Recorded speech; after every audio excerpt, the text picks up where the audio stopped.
Hello, I'm Anne McLean for Concerts from the Library of Congress. I'm so delighted today to be talking with mezzo-soprano Alice Coote and pianist Christian Blackshaw. Welcome. Thank you for being with us.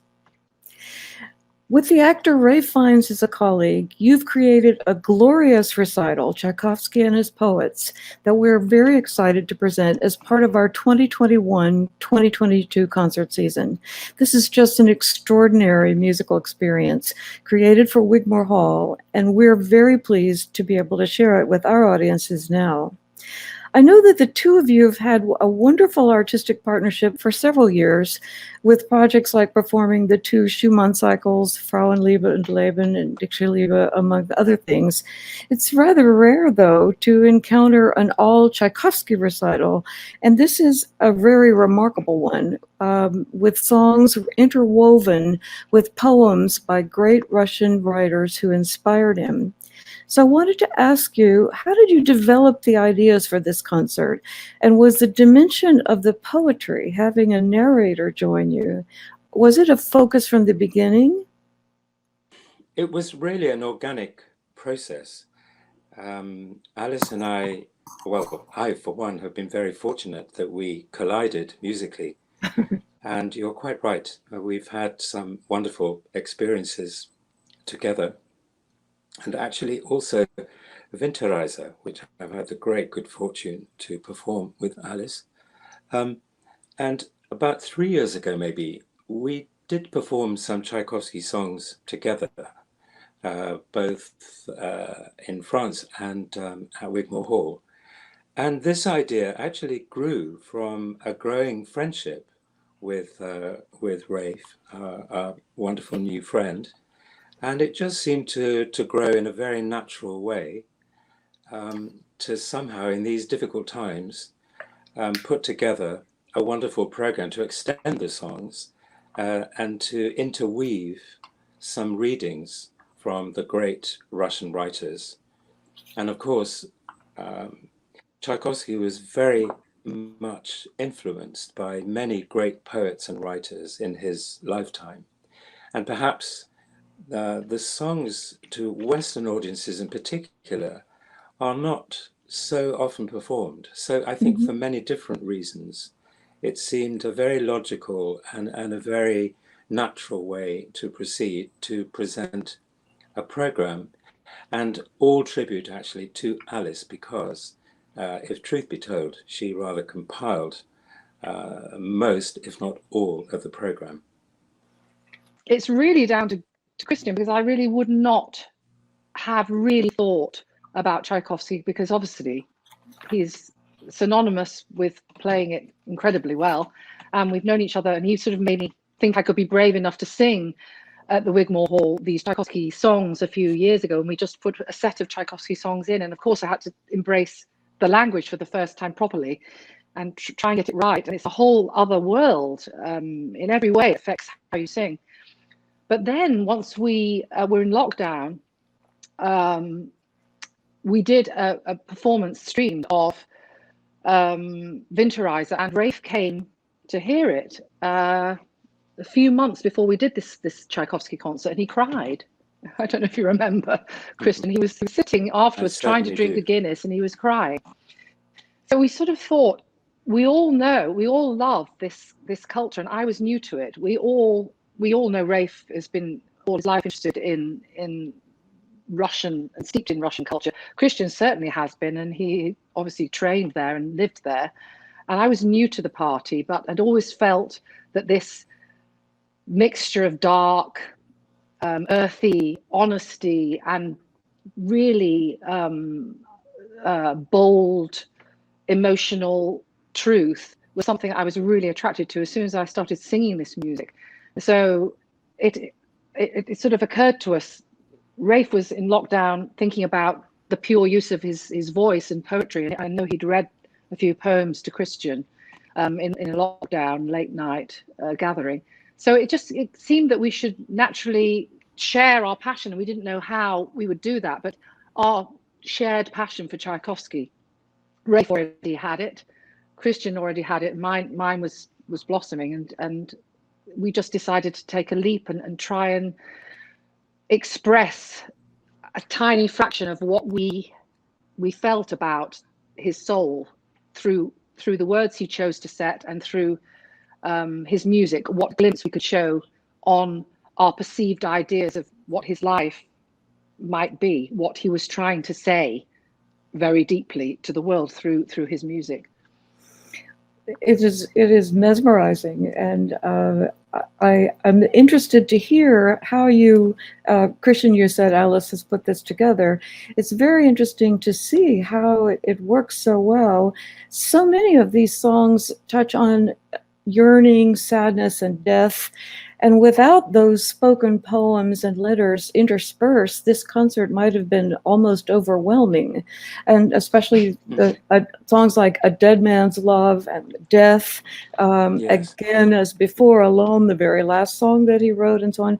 How did you draw the arc as a planner, as a designer, and work out the pacing, especially regarding those 4 letters? How did you choose those? Well, gosh, Christian, it was a little bit of a process, wasn't it? Because there was so much material, and we kept, even up till the last week and a few days before, we were discussing what we should actually put in, because there was so much material that showed so many letters. Christian kept finding them. We kept finding them online. I had a wonderful... Well, not just me, dearest Alice. I mean, you... Alice, I remember we had a conversation, a WhatsApp video call, surrounded by poetry. Actually, me too, surrounding myself with Pushkin and Tolstoy, of course, and looking into songs we could add. But these issues are of the greatest profundity, mortality, longing, loss of love, being in love. Tchaikovsky, like all the genius composers, being inspired by wonderful poetry, deeply felt, really felt, not just a sort of caricature of feeling, but deep emotional content. And I think certainly an artist like Alice can really live and imbue every single word with deep meaning. And as I said before, the whole concept seemed to grow in a very organic way. Bear in mind also, there is one of the songs, you know, it's so wonderful that he was inspired to write about the forests. Now, whether that was literal, or that I greet you, the great forests, the great trees, and the sun, and the heavens. I mean, we all have felt that. Schubert has felt that. Schumann has felt that. Beethoven has felt that. Mahler has felt that. And certainly with the Russian character, somehow it is heightened, like all these other great genius, to something that is so meaningful and everlasting. And there is a real wealth of literature to choose from. I remember being excited at the prospect of hearing Rafe read The Prophet, which I'm sure many Russians can quote from memory, as many Russians can articulate Pushkin. They treat, is that the right word, Pushkin as a god in Russia. And it's hardly surprising. And also when you hear a poem, a quite short poem, The Poet and the Crowd, and how Rafe is able to give these sort of 2 voices in a miraculous way. So there was, if you like, an embarrassment of riches to choose from. And well, all I can say from my part, it was a deep emotional expression of the love I think we all feel for this extraordinary composer who had been and continues to be inspiring, and he himself inspired by such great writing. You know, you've painted the portrait of this artist with an amazingly varied palette of colors, a wondrul chiaroscuro. And in spite of the powerful passions in many of the songs and their call for dramatic mastery. What struck me throughout the recital was the subtlety and restraint that you exhibited, actually.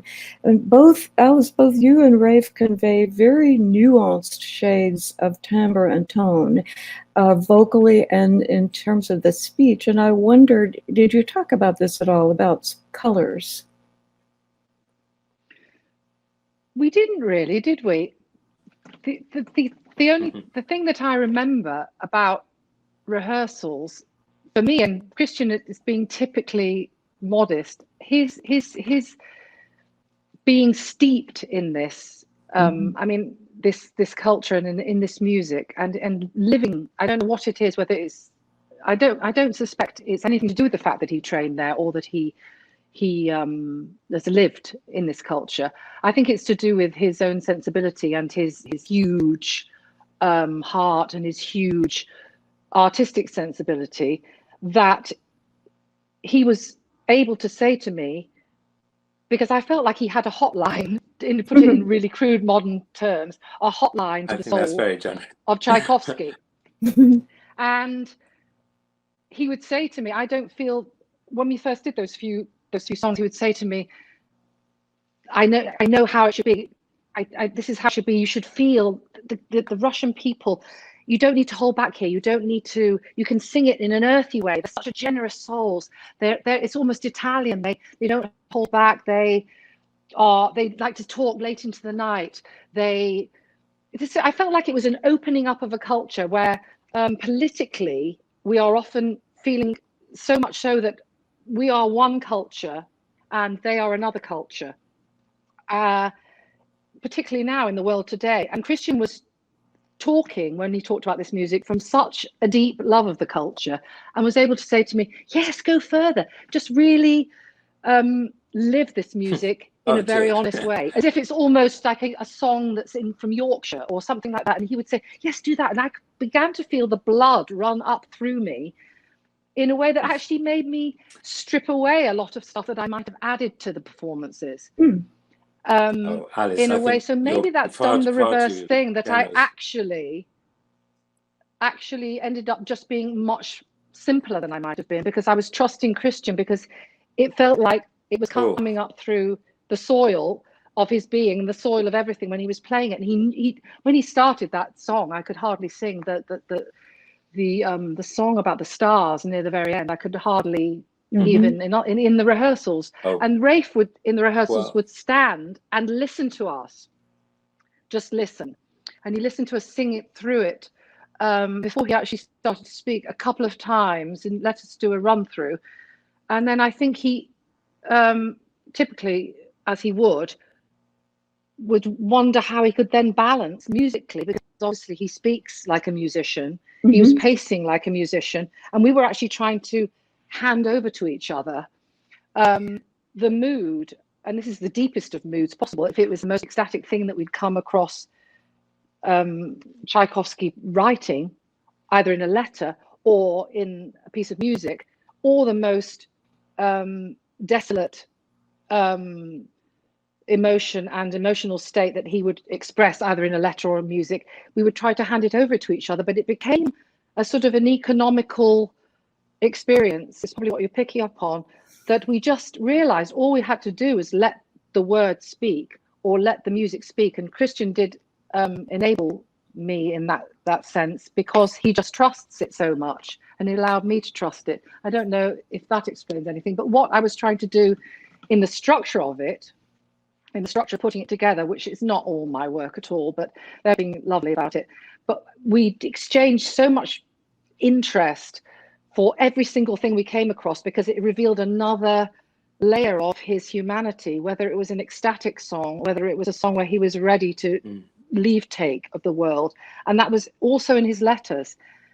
Humor, ecstasy at finding love, of lying in a little bed in an attic with a young boy, and yet he couldn't show this part of himself to the world. And it felt like a very modern expose of somebody struggling with public life, with his private life, with who he felt society wanted him to be, both musically and personally, because I think there was a lot of pressure for him to compose certain sorts of music.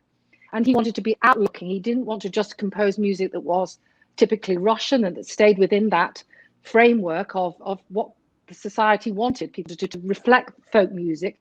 He wanted to do that. But he also wanted to reflect Italy, European musical styles that were European. It was a huge explosion for me of realizing that this artist was trying to break out of a framework personally, sexually, emotionally, within society and within his music, that he wanted to just be a human being. And it was a very, very moving experience to discover this. This discovery is so imminent, so present in the recital. And you're talking about the handover between you and Rafe. It was very palpable. And one watched him receive your performance, and the pacing of his resuming the flow of your concert was just remarkable. And it was a through composed event in that way, in terms of the staging. And I didn't even know if you had a staging advisor or whatever, but you didn't need one. It was so natural. I think that is extremely gracious, what you said. However, if there is a performer who can imbibe and deliver real emotion through words and music, it is Alice. And whether I don't think I did anything. I no longer play very much Russian repertoire. Funny enough, in the lockdown, I was learning the cycle of Tchaikovsky pieces, the seasons, but that's another issue, and I would love to play them one day very soon. But if I, in a tiny way, unlocked something within Alice's extraordinary soul, and to me, she is such a natural Russian singer, particularly in this repertoire, I'm humbled and very happy. Also, you were talking wonderfully about Tchaikovsky, the man, and I think what we read in his writing, not just music, remember this man loved literature. He would sit up in the morning, in the evening, after composing, after having a walk, and read and think. What you gain and what you glean is truth and honesty, which is in itself very humbling.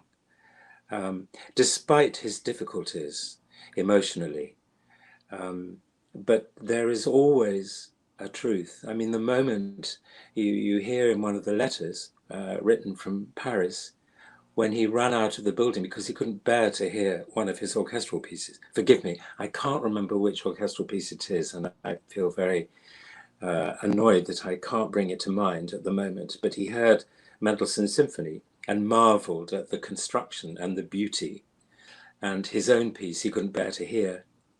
You know, it is that reveals such truth in all of us trying to either perform or write music, that we are all at certain times uncertain whether we're on the right path. But I think this program in particular was a very I hate the word journey, but an emotional discovery of early songs, let alone the later masterpieces, interwoven with this extraordinary voice of Rafe, telling us and revealing to us the truths of great writing. We wanted him to, and we knew he could, just go straight in, drop straight into an emotional state, drop straight into a passage, not a whole letter. And of course, because he is Rafe, he would be able to just, like walking into a gallery and seeing a painting, or just drop you straight into that world, so that we knew we could take risks to try and sum up in this quite a short concert, because it had no interval, of course, to go from a structure of the first song, Tchaikovsky, is being alone. We had a sense that in his life he started off alone, felt alone, and that he truly did end his life feeling in many senses alone. So that was the structure, but we wanted to echo the structure of what we felt was a microcosm of his life, of the ups and downs emotionally, intellectually, and in his fortune. But we knew we had to just choose little nugget songs. There was so many songs we could have chosen, but we wanted to just try and reflect. It felt like a small life, but we could drop in, and Rafe just could drop right in and say, right now, this is my emotional truth. And then we would then pass over to the song. But it was just little tiny miniatures of reality, we hoped, that would show that truth that the Christian is talking about, that honesty. Thinking about this question of artistic freedom, I noticed, Christian, that you've talked about finding a balance between practice and spontaneity, between technique and expression. And you said each informs the other, but ultimately the music has to emerge with a sense of freedom from the stage. And Alice, you've commented that artists are people who are people who have allowed themselves the freedom to take risks. And this, I wanted to ask you to talk about that as a duo and as a trio with Rafe. It was so clear in the performance. I think letting go is the ultimate luxury. It seems to be what Alice is able to do innately in the most incredible way. For my part, I hope that with work involved to give full justice to any score, whether it is in a song or a piano quintet or a solo recital or with orchestra, the sense of freedom to be able to release the music to the listener is what I believe totally. Maybe sometimes we are able to achieve is the wrong word, that the circumstances allow us the freedom to express. Certainly on that particular evening in an empty Wigmore Hall in the winter, with that program, that music, and these two remarkable artists, who couldn't fail to be inspired to give enough or even full justice to the music and the writing that we were about to give to the listeners. And you said something very interesting, that perhaps as an evening, as a concert, as a performance, it would be highly emotional, maybe even too much for an audience. But in a sense, isn't that wonderful? Yes. That we have this possibility to present a program that is so full of real gut-wrenching emotion. I think that is what even playing a Scarlatti sonata or singing an Janacek opera, it's all the same. You have to express what the music is telling you to give, and without doing that, you, in a sense, we're failing. But to be inspired, as I say, from my part, with these two remarkable people, I felt very fortunate indeed. I couldn't agree more. I mean, I think that is why Christian and I connect, because we respond when we listen to music together, to listen to other artists. We quite often do. We both agree on what it is that we want from any artist, instrumentalist, singer, composer. We want them to say something that about the most important things that we all share that nobody talks about. And when I talk about freedom, which I saw Rafe doing, Um, Mm. Mm. it was very strange because he arrived as Rafe, and in these rehearsals and over a series of days, he became Tchaikovsky, not in any affected or pretentious way or with any, much effort, but he stopped. And I only thought about this when I was thinking about talking to you about this. He became the soul of this person, and he opened himself up to the truth of these words emotionally, completely without any judgment, intellectually of who should I be, should I research this person. He didn't research. We just opened up a portal of what this human being was saying to us. And I wholeheartedly agree, because I do think we had a few commenters in the press, even in the UK when we did this concert, even in the middle of a pandemic where we were surrounded by loss and destruction, even more than well, it's not more than usual. It's just that society was more aware of it and more prepared to talk about it because they were being forced to talk about it. But there is this much death and suffering going on all the time. There is today. There always is. But it's this avoidance of it in life, and that one is made to feel alone in life unless you sit in the Wigmore Hall, or you go and hear a great symphony, or you go and hear Christian playing a sonata like I did a few weeks ago over the summer in Snape, when he captured, and I know it sounds like we are praising each other, but honestly it was the most extraordinary thing I've ever come across. He captured the entire, in a concert on the east coast of the UK a few weeks ago, the entire experience of what it is to be alive in the universe. He captured the universe and every possible feeling within it, and every loss and love. So if it's not our responsibility to say, hold on a minute, we don't have to do a polite concert. Sorry, press, if you find this is a little bit depressing. We felt in the middle of a lockdown when the world was losing their loved ones. We don't mind spending 45 minutes showing you that this was ever thus. Tchaikovsky was feeling exactly the same thing back then. We are all human, and all of the emotions and all of the feelings that we never talk about, apart from through great theatre, great art, great literature, great music, is something that we want to explore. If the 45 minutes is not enough, and if people get terribly upset by that, then that's a good thing, because we have very few opportunities to share this difficulty as human beings that we all face. I saw a few of those comments. Yeah.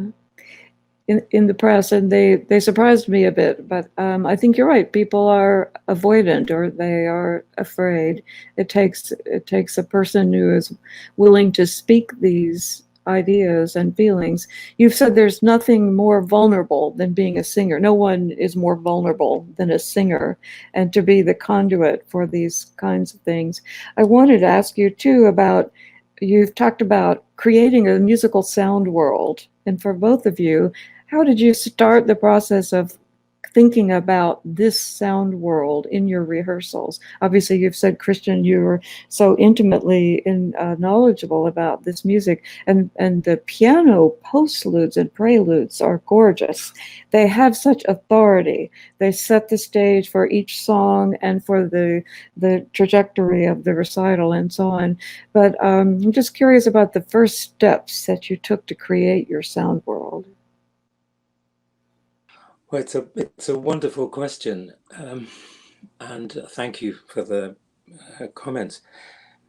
You know, it's very simple.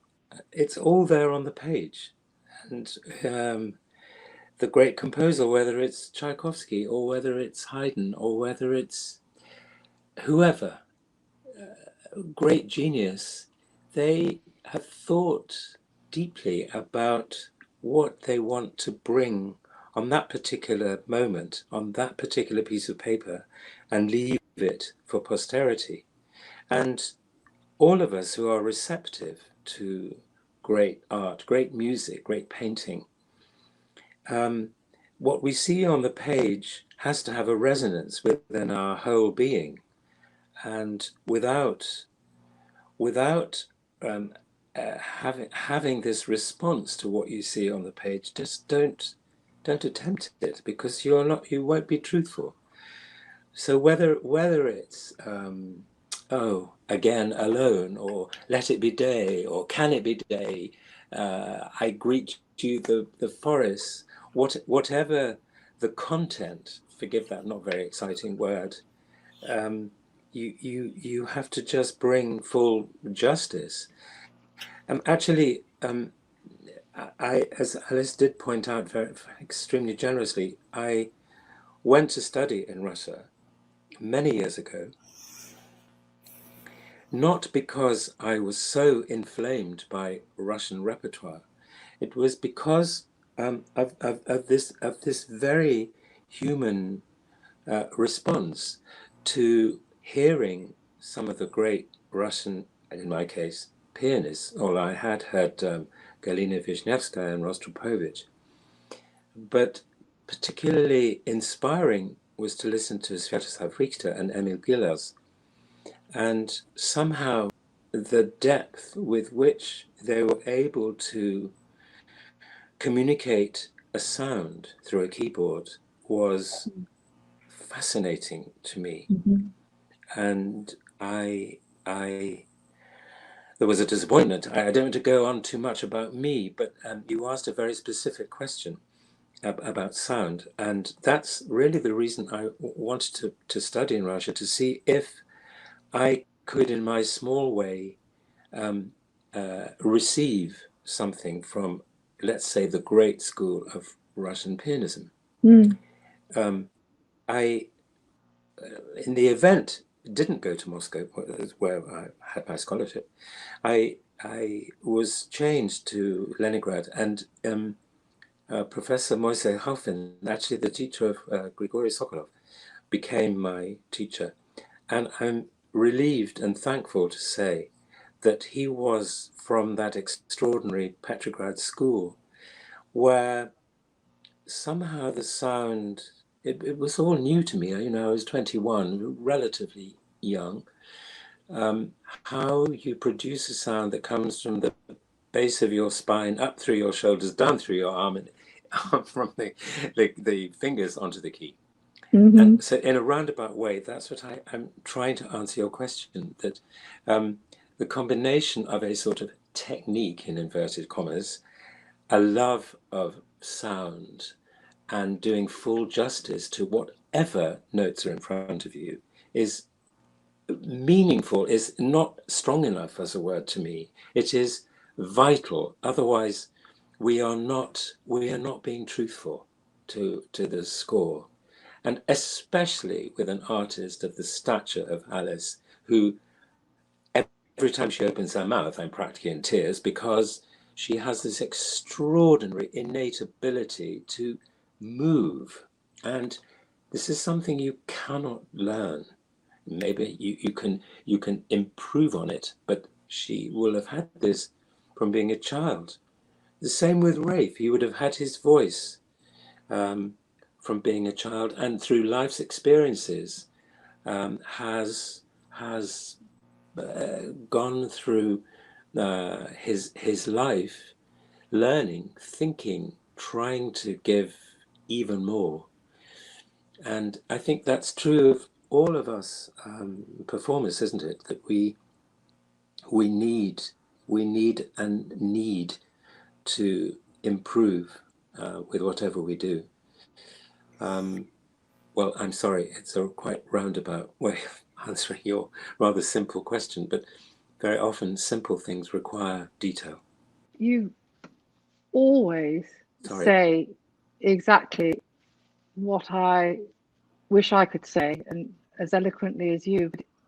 You said you describing in your way, probably describing that you were trying to make sound that comes from, and learning and immersing yourself in that world, that comes from your feet up through your spine, up through your arms, up through the whole thing, that encompasses all of you, is exactly what you do, And what you were specifically in this repertoire helping me to do and reminding me that I could do in a specific sort of way, because I was imagining that, having heard all the great singers of the past and the Russian singers of the past, and maybe thinking that their language was a different world. In a way it was, but in a way it wasn't. In a way it was just another truth. And I think all of us, all three of us, really was a happy time, because all three of us didn't really talk about it, but we were very much sharing the ambition of stripping everything away and just responding to the material, because you can become familiar with material, musical or text or anything, but until you let go and go deeper, always ask yourself to go deeper in the state. My ambition is always to go to the state where I am not singing, I am not performing, I am not thinking about the music as separate from me, I am not thinking about the text as separate from me, I am experiencing it as a reality for me. Yes. To prepare. Yes, I think that Christian was helping me do that too, because he made me trust that he did. Because he's saying no, but he was saying, that's it, that's the right sound. And he would start a song, like the very first song, or even that always takes me back, so I get goosebumps now, the song about the stars, that he would start to play, and he would play from such a position of truth that I knew that he was already bridged. He wasn't thinking, he wasn't playing, he wasn't just feeling, he wasn't analyzing what he was doing. He'd gone, we'd prepared, and then in the last few days we prepared, and then we just let go. So we all were hoping that we could stay in that state. It wasn't easy because there was no audience, but we were determined to try, for Tchaikovsky's sake, to try and stay with him, to stay with Tchaikovsky as deeply as we could. And we did our best. It wasn't perfect, but we did our best. We'd like to have another go, actually, to do it again, live with an audience. I wondered about that, actually, about if it was hard for you to do it without an audience. And I actually hope you might record this. Have you thought of that? Something? We really, really want to. And Christian really has come around and said that maybe he would like to too in the last few days, funny enough. Over to you, Christian. What do you think? Well, I'm always rather reluctant recording, but certainly with Alice, it would be well, it would be a privilege. I mean, look, I tend to stay in my Austro-German. I adore, as you know, Mozart, Schubert, Schumann, Beethoven. To have this release into the world of Tchaikovsky has been such a joy and actually a revelation, because naturally I didn't physically know many of the songs, and it's truly an embarrassment of riches that Alice said, well, let's look at this one, and now look at this one, and look at the poetry here. And Alice is a supreme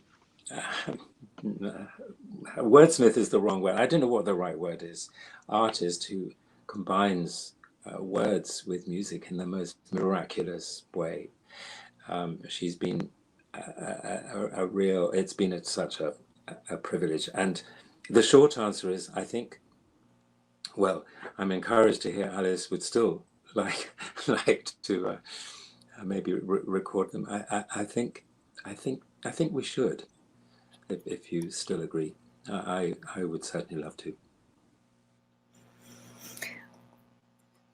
There's so many things that one could talk about, but I know your time is limited, and gosh, we didn't even talk about the connections to opera, and the songs as dramas and Russian novellas, and about the amazing piano interlude, the introduction to the Whether the Day Rains, and that piano concerto like Rachmaninoff prefiguration, all those things we didn't have a chance to talk about.